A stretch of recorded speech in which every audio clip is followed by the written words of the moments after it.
Welcome back everyone to Data Science for Everyone. Today we're going to be talking about qualitative data analysis. Let's get started.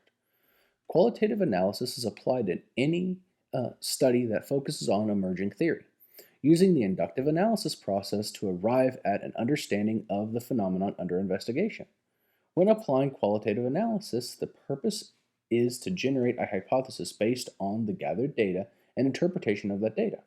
We're talking here about the analysis of detailed responses to in-depth interviewing, observation, and focus group discussion. In qualitative research, the gathering and analysis of data occurs concurrently. It is constant interplay of data and analysis, data informing analysis, and analysis forming new data collection. The process of qualitative data analysis involves comprehending the phenomenon under study, synthesizing a portrait of the phenomenon that accounts for relations and links within its aspects, theorizing about how and why these relations appear as they do, recontextualizing or putting the new knowledge about phenomena and relations back into the context of how others have articulated the evolving knowledge. There are four recognized strategies for qualitative data analysis: phenomenological strategies, ethnographic methods, narrative and discourse analysis, and constant comparative analysis. Phenomenological analysis is concerned with the discovering and underlying structure of experiences. The form of analysis used in this type of study implicitly avoids comparisons and makes no attempt to identify themes. The purpose is to analyze the experience in depth and detail as a one-off account of an event. It thus allows anyone reading the analysis to form a deeper understanding of that experience without having gone through it themselves. The end result of this approach is a detailed, systematic, and exhaustive account of an event presented as descriptive narrative. Phenomenological analysis focuses on individual subjects in extreme depth, rarely allowing the time to examine more than one case in the majority of research projects. Ethnographers document human experience as it happens from within the context in which it occurs. The focus of ethnographic analysis is the human experience as a whole: beliefs, ways of living, and relationships. The purpose is to uncover and record variations in social and cultural enactments. Analyzing ethnographic data is iterative and to the extreme, a constant cycling of watching, interpreting, sifting, sorting, and linking data from every source available. Active involvement in the field is transformed and represented in a final written document. Analysis of ethnographic data still involves sifting and sorting and establishing themes, but there is no attempt made to remove these themes from specific context. This approach to analyze qualitative data relies on the assumption that human experience is shaped, transformed, and understood through linguistic representation. Discourse analysis is a way of recognizing speech as a tool by cultural and social influences. Speech itself has meaning beyond the actual word that is spoken. The major concern with discourse and narrative analysis is to understand how individuals represent experiences in a shared form. Meanings and underlying assumptions define our use and understanding of language. The purpose of this strategy is to present an explanation of those shared meanings and assumptions. This form of analysis is usually engaged in the sociolinguistic specialists who have a recognized framework and point of reference for a narrative and discourse form. It is far more than merely analyzing the words. It is analyzing the words based on the shared understanding of form, structure, and meaning. This strategy involves taking one piece of data and comparing it to all the others that may be similar or different in order to develop conceptualizations of the possible relations between various pieces of data.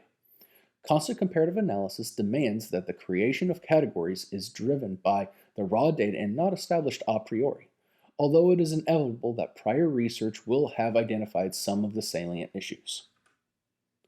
The purpose of coding in a constant comparative technique is to build rather than test a theory, provide researchers with analytic tools for handling masses of raw data, help analysts to consider alternative meanings of phenomena, be systematic and creative simultaneously, identify, develop, and relate the concepts that are the building blocks of theory.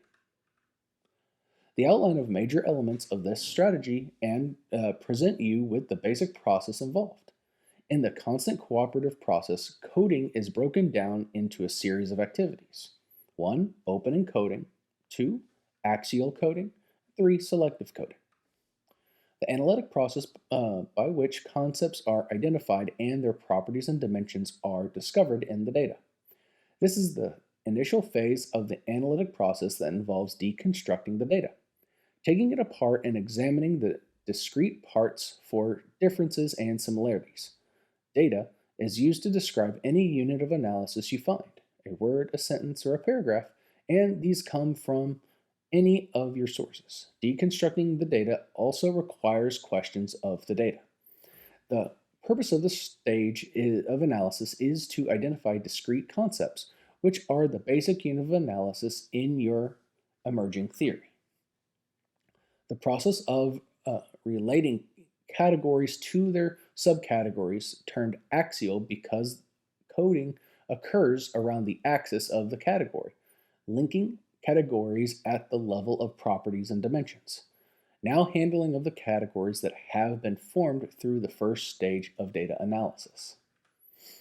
At this stage, you are guided to think about the number of things. What caused the phenomenon to occur? The context in which the phenomenon occurred, what intervening conditions were present, and what actions and consequences arose as a result. Remember that with this type of analysis, we are analyzing as we collect our data, not waiting until the end of the data collection. Analysis and data collection work in tandem in qualitative research. So we are now looking for verification of our categories and variations and contradictions in the data. The process of integrating and refining the theory, this is the final stage in the process, the point at which we have reached theoretical saturation and no new properties, relationships, and dimensions are emerging from the analysis. Our category is established. You must have formulated a coherent theory that integrates your data and presents your interpretation to your audience. At this stage, the true grounded theory is developed. There is a framework for choosing a central category. The category is only central if all other categories are related to it in some way. It must appear in all or almost all cases and involves logically without forcing your data to fit. If you have followed at this stage of analysis and allowed the data to drive the development of categories, then this should occur naturally. The difficulty, of course, is that there is usually more than one possible central theory and category. It's you, the researcher, who has to decide and interpret what you have discovered. Memo writing is a formal process of commenting on the data. It is essential that any qualitative researcher maintains a running commentary on themes emerging from the data, and we do this in the form of memos attached to the data. Memos could be concerned with how a new piece of data contributes to our understanding or creates a contradiction to a growing theme, or they may deal with anything that needs to be added to help us to define and refine our theory. It is important that memos stand out from the new data in such a way that there is no likelihood that they could be mistaken for data at a later stage. Memos are your interaction with your data. They are the private dialogue you maintain with yourself and the data, never to be confused with the actual evidence. There are a number of options open to you for presenting qualitative data. Without a doubt, the most common way of presenting qualitative data is through a story, descriptive narrative used to tell our audience what it is we have found. This is a perfectly acceptable form of data presentation, your written theory and all of your evidence that contribute to the emergence of that theory. A concept map details the links and connections in your theory. A rich picture provides your reader with a very clear visual demonstration of your theory.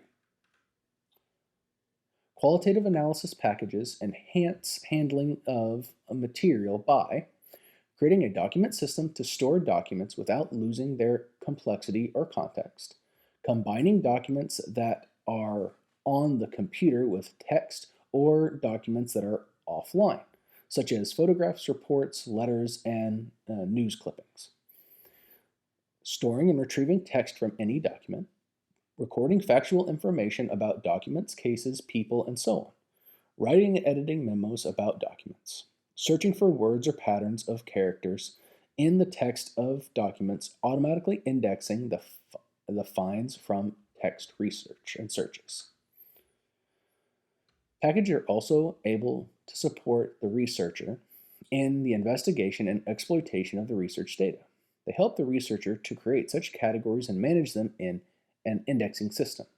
The software allows you to create categories or codes for thinking about the data and managing the categories in a flexible index system.